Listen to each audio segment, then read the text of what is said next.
Half-Life 2 left a massive impact on the gaming industry as a whole, and it proved to the world that Valve was more than capable of surpassing the already impressive Half-Life 1. And this game left fans eagerly waiting for more in the Half-Life series, but from this point on, Valve would take an interesting approach to concluding the series. Instead of making another big sequel that would take years, Valve decided to release more of the story in a 3-part episodic format. Now, while we all know how this ended up changing big time, I feel it would be a waste not to talk about what did get done during this period, before the big hiatus that would be followed by a major shift in the story. Many people regard Episode 2 as being one of the best Half-Life experiences there is.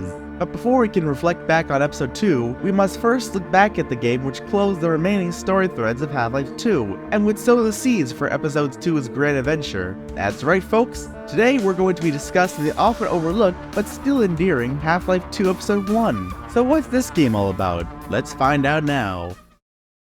Half-Life 2 Episode 1 throws us right back at the very moment that the base game had its mysterious end. With the reactor at the top of the Citadel destroyed in a grand explosion, time is put on hold by the G-Man once again. He plans to put us into stasis again, but we're protected by a group of Vortigaunts. The G-Man, seemingly irritated by this, speaks to us with seemingly malicious intent for the first time, hinting that not all is well with this strange individual. We'll see about that.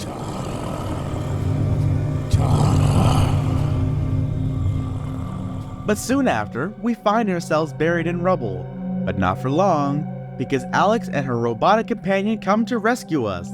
And right away, one big change you can see with this game is that Alex's facial animations have been improved dramatically. Not to say they were bad in the previous game, but they've really stepped it up in this one. She's way more expressive than ever before. But not all is well in City 17, for that explosion we caused atop the reactor has had some dire effects. You see, the Citadel is powered by this ball of dark energy, but after that big shock to the system, yeah, things ain't looking too good around here. The core inside the Citadel has become unstable, and as Eli puts it, the Citadel could blow at any moment. There's no question that it will, I'm afraid. So we need to get inside and stabilize before we can escape City 17. We eventually get inside, but in a very unorthodox way.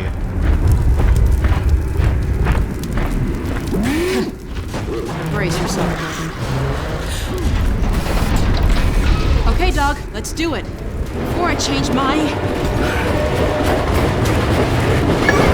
Okay. Careful, hold on. Whoa. Phew. And if you thought that was silly, prepare to witness the most cartoonish sequence to ever exist in a Half-Life game. Uh-oh. What now? Whoa. Hold on!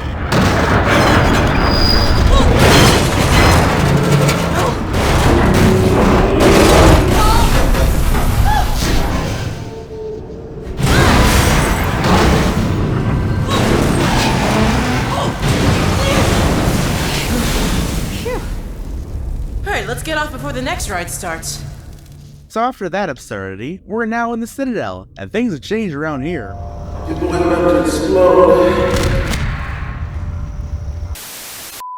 The hallways of the Citadel, once a mysterious yet calming blue, have been replaced with a much more alarming orange glow emanating from the raging fires inside. The once organized Citadel has become an unstable mess. It's trying to keep functioning, but it's simply too far gone. Going back to the colors, I think this was a brilliant move on Valve's part. In Half-Life 2, the Citadel was almost completely devoid of warm colors, so this sudden abundance of orange feels invasive and almost threatening. It clearly doesn't belong here. It's a sign that things have gone awry. And indeed, the Citadel has become one heck of a death trap since we last entered.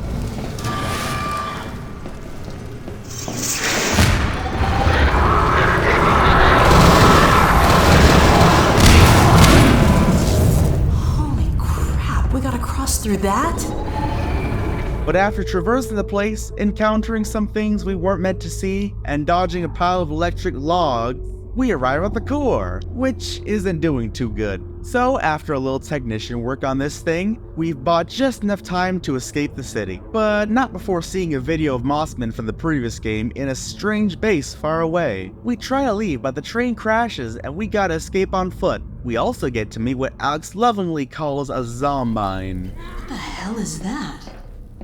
A combine zombie. That's like a zombine, right? Zombine, get it? Okay.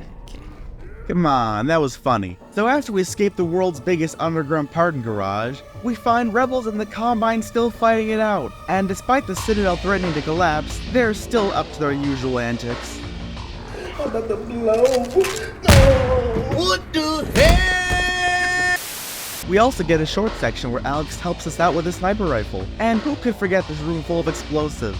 We meet up with Barney, fight through a hospital, and make our way to a train yard. Here we're tasked with escorting people to the train yard so they can escape. I know a lot of people hate this section, but I'm gonna be honest. I really like this section. The way through changes ever so slightly each time you guide the people. Personally, I think this part of the game deserves more love.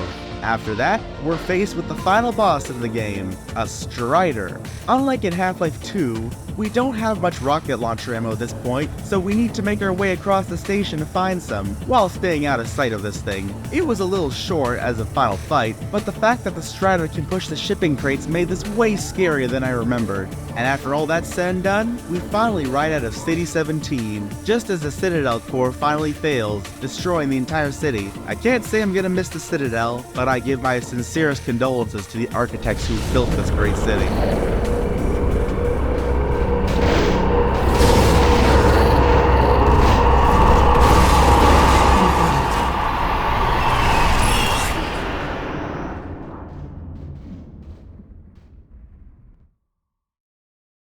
And with that, Half-Life 2 Episode 1 ends, leaving us with a cliffhanger just like the last one. Playing it again, I found myself remembering a lot of things I'd forgotten about in the years it had been since I played it, a lot more than in Half-Life 2 itself. A lot of people consider this game unremarkable or downright forgettable, and while I'd consider this a bit of a harsh thing to say about it, there's certainly some truth to this. Much of the game felt like just more of Half-Life 2, and while this isn't a bad thing by any stretch of the imagination, it does make it less impactful than the base game. But just saying that would be doing a huge disservice to this game. This game did have a few standout moments of its own. Repairing the core was one of my favorite moments in the entire Half-Life series, and Alex being able to reprogram roller mines was a fun, if sparingly used mechanic that I wish had more opportunities to shine. All of the chapters were solid in my opinion, though I think Chapter 3 dragged on just a bit too long. I mean seriously, just how big is that darn parking facility anyway? But with all that said and done, I think that if you liked Half-Life 2, you'll surely enjoy Episode 1, if to a slightly lesser extent. Not because of any fault this game has, but simply because it's mostly the same, which is great, mind you. Just don't expect to be blown away like Half-Life 2 might have done for you. Stick around for a video in Episode 2, and thanks for watching!